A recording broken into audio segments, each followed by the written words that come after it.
Hi, welcome to our channel. I hit dead on with it, actually, perfect.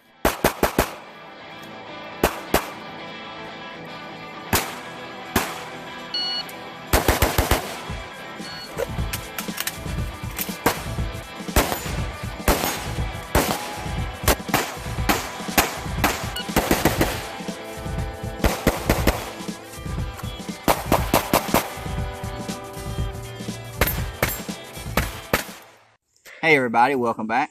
Today we're going to be taking a look at the Tippmann Arms M4-22 Elite. So what this is, if you're not familiar with Tippmann Arms, it is a full-fledged AR-15, but it is simply chambered in .22 long rifle. They make several different versions of this. You can get it in a pistol configuration. You can get it in several different rifle configurations as well with different handguards. And this thing is pretty much just a full-fledged AR-15. Everything on it can be interchanged with standard AR-15 parts, except for one or two things. The charging handle itself is proprietary, so you can't change that out. And also the bolt lock, bolt release is proprietary as well. But every single other part on this entire gun is completely compatible with standard AR-15 parts. So a lot of people would wonder what the use of something like this is. The obvious, in my opinion, would be teaching younger shooters, just simply getting familiar with how an AR-15 works.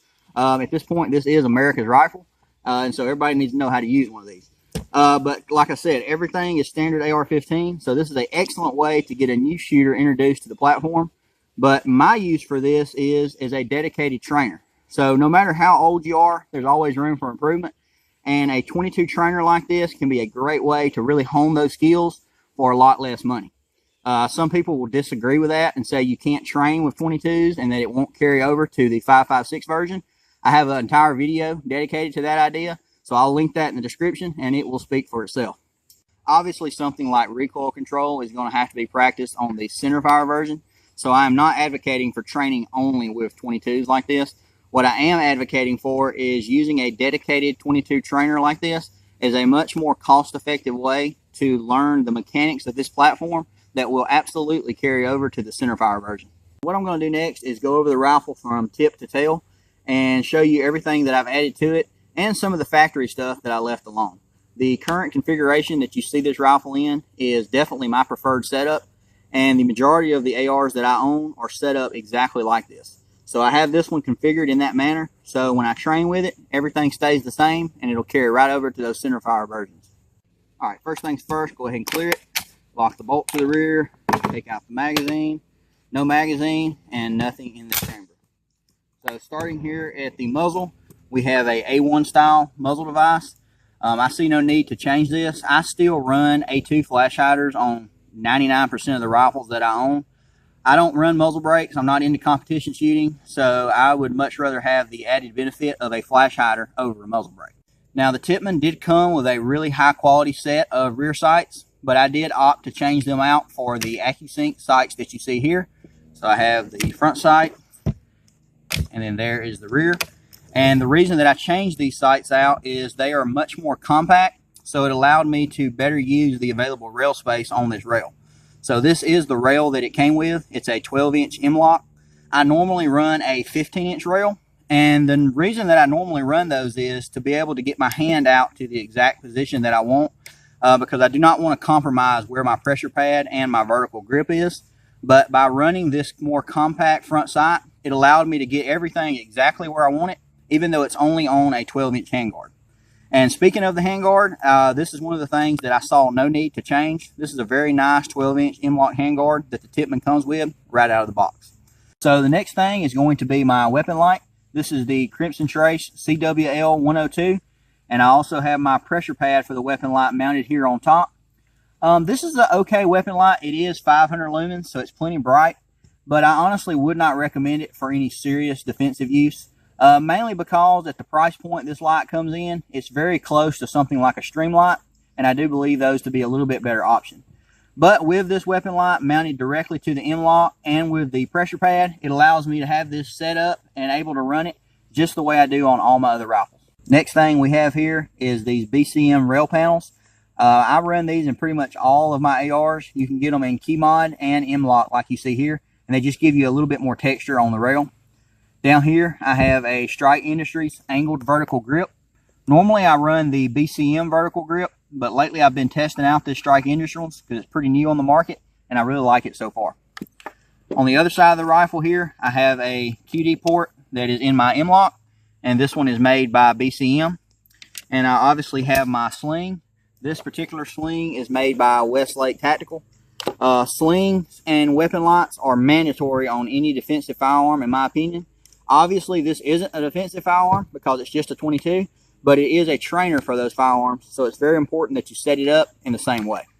I wanted to quickly mention this handguard also does have anti-rotation tabs, which is nice, and it obviously has M-lock on the 3, 6, and 9 o'clock position, but it does also have M-lock on all the in-between positions as well. I have my optic. This is the Primary Arms Advanced 30mm. So this is a 30mm optic with a 2 MOA dot. The reason that I'm running this optic, although it is no aim point, it very closely represents the way an aim point operates, and it has the same size viewing window as well. Because I do run aim points on my other rifles, this allows me to have an optic that's very similar to that, but much more cost effective. Also, another thing that I run on this rifle occasionally is a low power variable optic, because I do run those on my centerfire rifles from time to time.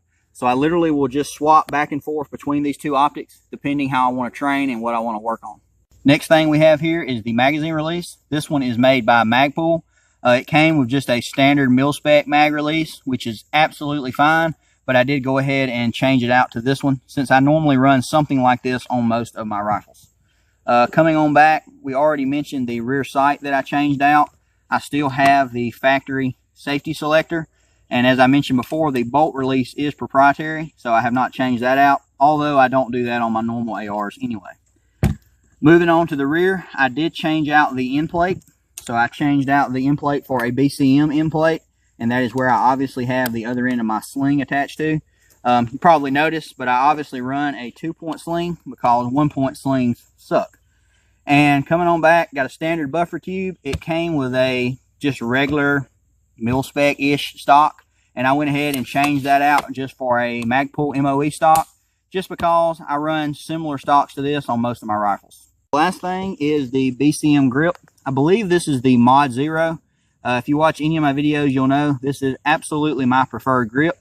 With that said, the Tippman came with a very nice grip from the factory, and I think most people will not change that.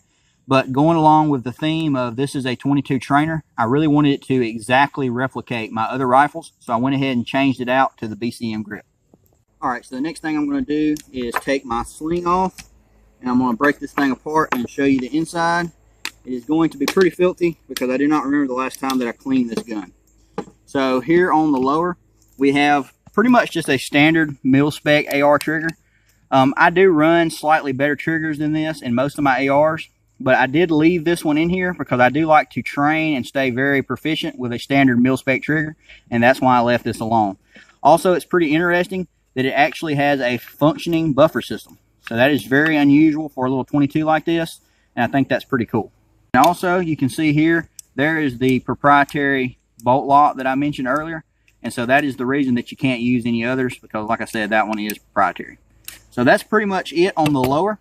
So here we have the upper. So as you pull it apart, you can see that it has a very unusual charging handle. This charging handle is made of polymer, so I'm sure some people will not like that, but I've had absolutely no problem with it, and I do believe there's a couple of companies making aftermarket charging handles for this thing now as well. Next, we have our bolt. So it's very simple. As you can see, this thing is insanely dirty. Like I said, we've ran this thing suppressed and unsuppressed, and I do not remember the last time I cleaned it. But very simple bolt. It is a blowback. Also, you'll notice that it does have the little teeth marks here, which is very interesting that this thing has a functional forward assist. I don't know of any other 22 AR like this that has that feature. There you can see everything on the inside. And like I said, this gun is pretty dirty. It gets shot a lot and cleaned a little. All right, let me quickly put this thing back together. And while I'm doing this, I will mention the reliability. So at this point, I have just under 5,000 rounds through this particular rifle, and it has been extremely reliable. Now, it is a 22, so even the best of the best are occasionally going to have reliability issues, but this one has been really good so far.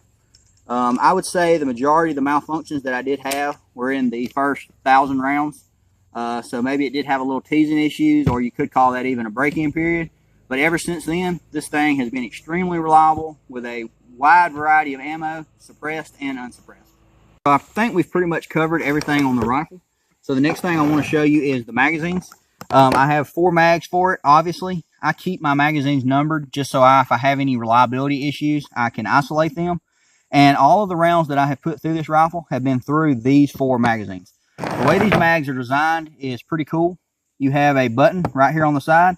You push that button and pull, and then gives you access with these load assist buttons to load the magazine a little bit easier. Also, you can push the button and pull again, and you can use that to disassemble the magazines for cleaning. With that said, I have dropped these mags on the ground hundreds, literally maybe even thousands of times, and I have yet to take them apart and clean them, and they still seem to be working fine. Another nice feature about these magazines, obviously they look to be about the same size as your standard rifle magazines. And from what I have found, they will fit in your standard magazine pouches. So these are S-Tac Kiwi pouches, and these magazines fit in them absolutely perfect. And I've also tried them in the G-Code Scorpions, and they worked in those as well. The very last thing that I did not mention was the accuracy of this rifle. I believe it was more than acceptable for what this gun is intended for. I do believe this is the best 22 trainer that is currently on the market. If you'll stay tuned to the end, I have a bunch of shooting footage showing this rifle in action.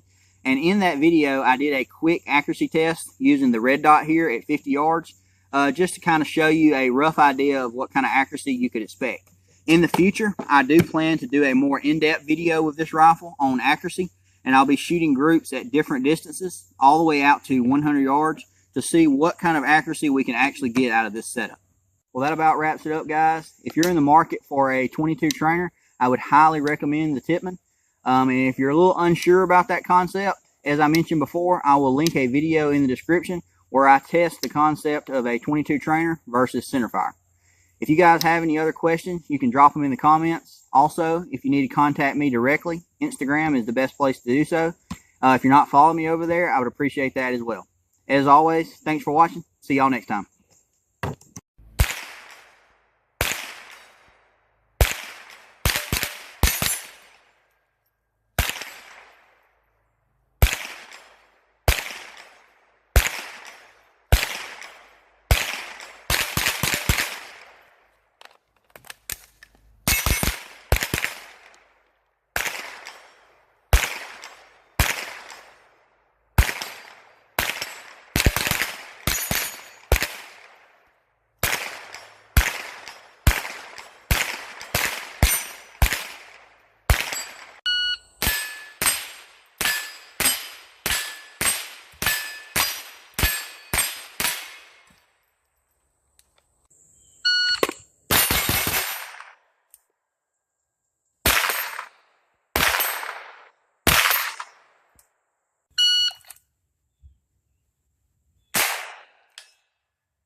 Alright, so we're going to do a quick accuracy test with a little Tippmann AR22.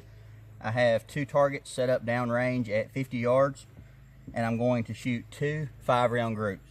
The first 5 rounds will be the CCI standard velocity, and the second 5 rounds will be the Aguila high velocity.